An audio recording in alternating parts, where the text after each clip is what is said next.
सभी भाई बहनों को मेरा प्यार भरा नमस्कार, प्रणाम और पहला। आशा करती हूँ आप सब अच्छे से होंगे।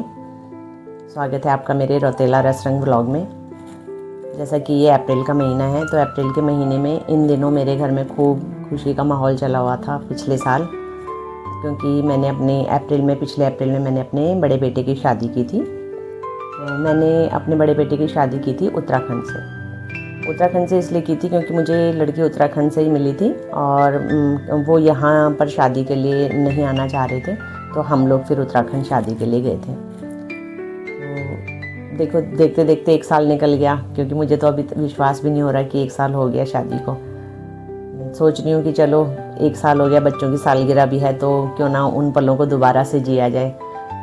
इसलिए मैंने सोचा कि एक छोटा सा वीडियो के रूप में छोटे छोटे क्लिप आपके लिए मैं लेकर आऊँ, और मैं उसके लिए एक शादी का व्लॉग बना रही हूँ। तो आशा करती हूँ आप सबको बहुत पसंद आएगा, और अगर आपको पसंद आएगा तो लाइक, शेयर और सब्सक्राइब ज़रूर कीजिएगा।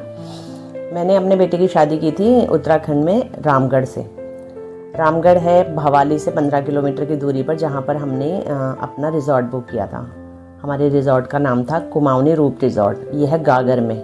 गागर बेसिकली बहुत अच्छी हाइट वाली जगह है। तो उस टाइम पे अप्रैल में बहुत ठंड थी वहाँ पर, इतनी ठंड कि जिन लोगों को पता नहीं था, जो बारात में आने वाले थे ना, जिन लोगों को पता नहीं था वहाँ ठंडा होगा, तो उनकी तो हालत ख़राब हो गई थी वहाँ पर ठंड के मारे। तो वहाँ पर बहुत अच्छा वहाँ पे मौसम रहता है हमेशा ही, मतलब वहाँ गर्मी वाला हिसाब रहता ही नहीं है, इतनी अच्छी जगह थी हमारा। तो क्योंकि वहाँ पर फर्स्ट टाइम ही हमारा जाना हुआ। हमारा उस साइड में कोई, मतलब हम लोग रानीखेत से बिलोंग करते हैं, तो हमारा रानीखेत को ही पड़ता है। हम लोग कभी रामगढ़ साइड में नहीं गए, लेकिन इतनी प्यारी जगह है, इतनी अच्छी जगह है। और कुमाऊं रूप रिज़ॉर्ट तो बहुत ही अच्छा है, जहाँ मैंने अपने बेटे की शादी की थी।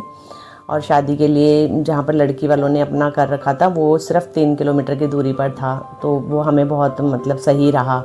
वहाँ पर ज़्यादा दूर हमें ट्रैवल करके जाना नहीं पड़ा बारात लेकर।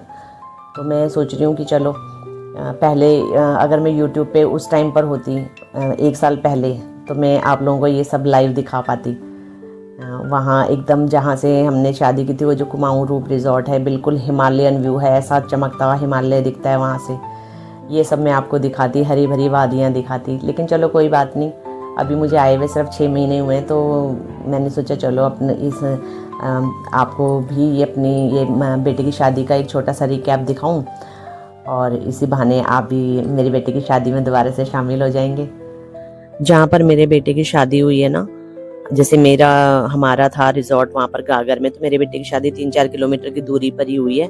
तो उसको वहाँ पर कहते हैं सिंधिया स्टेट के नाम से वहाँ पे मशहूर है वो। वहाँ पे वैसे उसको वृंदावन भी कहते हैं वहाँ के लोग। वहाँ पर कई शादी ब्याह वगैरह होते हैं, और कई फिल्मों की शूटिंग वगैरह भी होती है।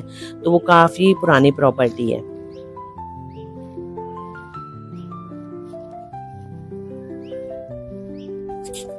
सिंधिया स्टेट दरअसल सिंधिया राजवंश से जुड़ा हुआ नाम है, ऐसा सुना मैंने ना, जो कि ग्वालियर के शासक थे। एक मराठा राजघराना था ये, जिसने उत्तर भारत में कई हिस्सों में शासन किया था। तो रामगढ़ के नैनीताल में जो ये सिंधिया परिवार है, एक हिल रिट्रीट प्रॉपर्टी हुआ करती थी। और ब्रिटिश समय में और बाद में भी कई राजघराने गर्मियों में पहाड़ों में ऐसे रहने के लिए बंगले वगैरह बनवाते थे। तो कहते हैं कि सिंधिया परिवार भी उन्हीं में से एक था। तो ये वही बंगला है जिसकी देखभाल अब वहीं के लोग करते हैं, और वहाँ पर ये शादी वगैरह के लिए रेंट वगैरह पे देते हैं, और देखभाल वहीं के सब लोग करते हैं, जो आज भी बहुत ही अच्छा बना है, बहुत ही स्पेशियस है। और काफ़ी लोगों का, मतलब कम से कम नहीं तो 1000 लोगों की गैदरिंग हो जाती है एक बार में। सिंधिया स्टेट कहते हैं कि पुराने समय में ना ये रॉयल फैमिली का समर हाउस माना जाता था, क्योंकि समर में यहाँ आया करते थे सब लोग रहने के लिए। और आज के समय में ये सिर्फ एक ऐतिहासिक पहचान और प्रॉपर्टी का नाम भर रह गया है, ऐसा कहते हैं सब लोग। तो थोड़ा बहुत जो इंट्रोडक्शन मैंने अपना दिया है आपको, और जो मैंने सिंधिया स्टेट के बारे में बताया है, और अब आप मेरा व्लॉग का इंतज़ार कीजिए। मिलती हूँ मैं आपको अपने व्लॉग में, तब तक के लिए थैंक्स फॉर वॉचिंग।